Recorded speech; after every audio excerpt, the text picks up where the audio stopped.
Halo teman-teman, perkenalkan nama saya Anggreni Rambuna Hamangi, NIM 1119013 Universitas Kristen Wirawacana Sumba, Prodi Manajemen. Kali ini saya akan membahas materi manajemen keuangan pertemuan 15 tentang 1. Keuangan untuk bisnis non-laba. 2. Manajemen keuangan UMKM atau usaha mikro, kecil, dan menengah. 3. Finansial teknologi. Keuangan untuk bisnis non-laba. Berbagai bisnis non-laba tetap memerlukan manajemen keuangan. Hanya saja karena bisnis non-laba tidak memiliki pemegang saham, maka tujuan perusahaan tidak lagi memaksimumkan kemakmuran pemegang saham. Bisnis laba versi bisnis non-laba. Bisnis laba. 1. Sahamnya jelas dan mengendalikan lewat Board of Directors. 2. Kelebihan bersih pendapatan atas semua biaya atau laba merupakan hak pemegang saham, sehingga manajer mempunyai tanggung jawab tunggal terhadap pemegang saham. 3. Perusahaan harus membayar pajak penghasilan yang bersifat progresif sesuai dengan UU perpajakan yang berlaku. Bisnis non-laba. 1. Pengendalian berada di Board of Trustees. 2. Bisnis non-laba tidak mempunyai pemegang saham atau shareholders. 3. Tidak ada grup atau individu yang memiliki hak atas laba. 4. Tidak ada pihak luar yang mengendalikan perusahaan. Dilihat dari sisi tujuan, maka perbedaan antara bisnis laba dan non-laba adalah: bisnis laba tujuan utamanya adalah memaksimumkan kemakmuran pemegang saham yang diterjemahkan dalam maksimasi harga saham. Bisnis non-laba bertujuan melayani beberapa kelompok stakeholder yang anggotanya lebih luas daripada stockholder. Estimasi biaya modal. Bisnis non-laba tidak membayar pajak, maka tidak ada pengaruh pajak terhadap penggunaan utang. Perbedaan dalam memperoleh modal sendiri. Bisnis non-laba akan mencari modal sendiri dengan cara memperbesar laba yang diperoleh, menerima bantuan atau sumbangan atau donasi dari individu atau kelompok masyarakat. Keputusan struktur modal.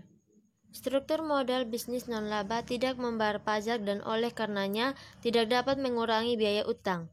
Bisnis non-laba juga menghadapi masalah yang sama dengan bisnis laba seperti financial distress dan agency problem. Bisnis non-laba tidak memiliki akses ke pasar modal untuk menjual saham karena sumber modal sendiri bisnis non-laba berupa hibah dari pemerintah, donasi, dan laba yang diperoleh. Capital budgeting. Kondisi bisnis non-laba adalah capital budgeting harus mempertimbangkan beberapa faktor selain profitabilitas proyek yang dibiayai. Prinsip capital budgeting yang diterapkan pada bisnis laba sama dengan bisnis non-laba. Karena bisnis non-laba membiayai proyek yang tidak profitable, maka bisnis non-laba akan mengalami kebangkrutan.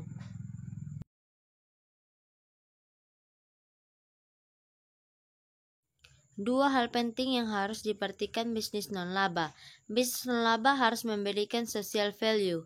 Selain economic value, TNPV sama dengan NPV tambah NPSV. Bagaimana menentukan discount rate yang reasonable untuk diterapkan dalam perhitungan net present value? Financing decision.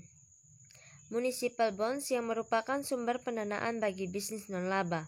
Municipal bonds adalah satu jenis utang jangka panjang yang dikeluarkan oleh pemerintah daerah atau agen pemerintah untuk membiayai pembangunan jalan tol, rumah sakit, pengembangan kota, dan lain-lain.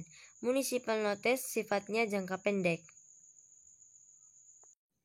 Ada dua jenis municipal bonds. Yang pertama, general obligation bonds yang dijamin dengan penerimaan pajak pemerintah secara keseluruhan. Yang kedua, specialist tax bonds yang dijamin dengan penerimaan pajak dari proyek yang dibiayai tersebut. Tidak seperti corporate bonds, municipal bonds umumnya tidak terlalu dicatat BPPM, tidak terlalu berkembang di Indonesia. Manajemen keuangan UMKM atau usaha mikro, kecil, dan menengah. Dua fungsi manajemen keuangan. Yang pertama, fungsi pemenuhan kebutuhan dana atau pendanaan. Yang kedua, fungsi penggunaan dana atau investasi. Fungsi pendanaan.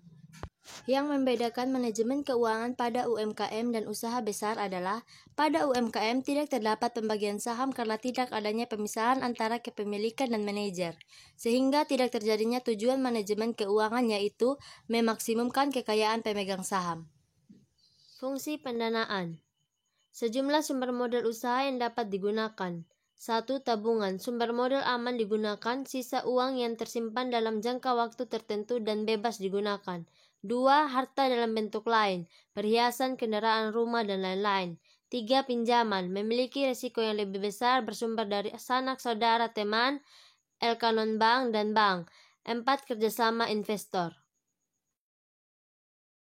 Fungsi penggunaan pendanaan. Secara garis besar, keputusan investasi dapat dikelompokkan ke dalam dua bagian: investasi jangka pendek, kas, persediaan, piutang, dan lain-lain; investasi jangka panjang, gedung, peralatan produksi, tanah, kendaraan, dan lain-lain. Finansial teknologi. Apa yang dimaksud dengan finansial teknologi? Finansial teknologi atau fintech merupakan hasil gabungan antara jasa keuangan dengan teknologi yang akhirnya mengubah model bisnis dari konvensional menjadi moderat, yang awalnya dalam membayar harus bertatap muka dan membawa sejumlah uang kas, kini dapat melakukan transaksi jarak jauh dengan melakukan pembayaran yang dapat dilakukan dalam hitungan detik saja. Bagaimana fintech bisa terjadi? Fintech muncul seiring perubahan gaya hidup masyarakat yang saat ini didominasi oleh penggunaan teknologi informasi, tuntutan hidup yang serba cepat.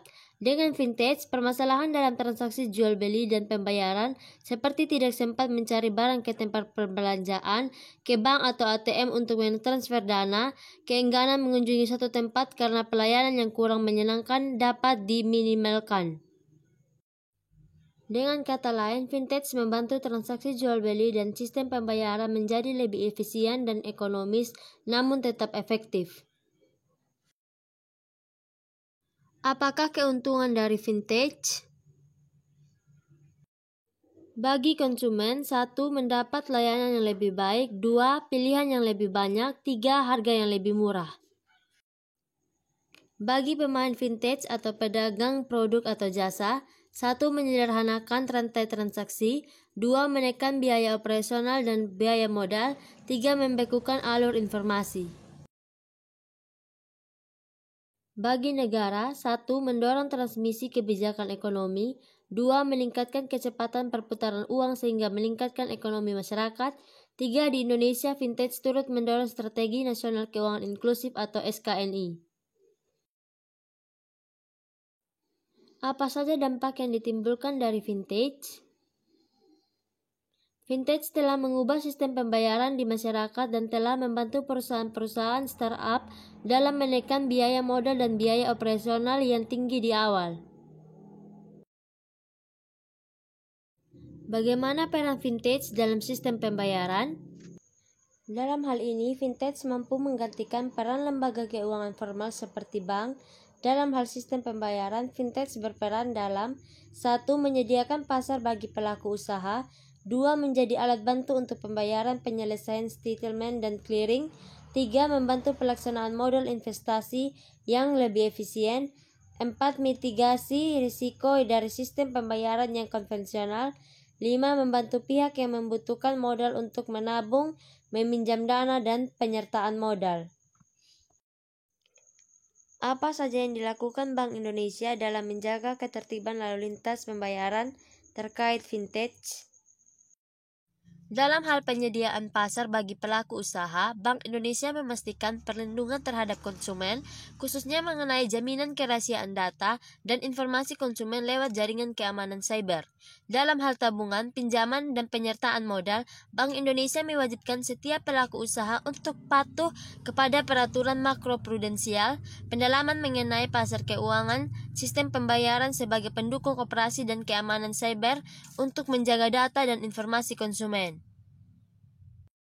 Dalam hal investasi dan manajemen risiko, Bank Indonesia juga mewajibkan setiap pelaku usaha untuk patuh kepada peraturan makroprudensial, pendalaman mengenai pasar keuangan, sistem pembayaran sebagai pendukung operasi dan keamanan cyber untuk menjaga data dan informasi konsumen.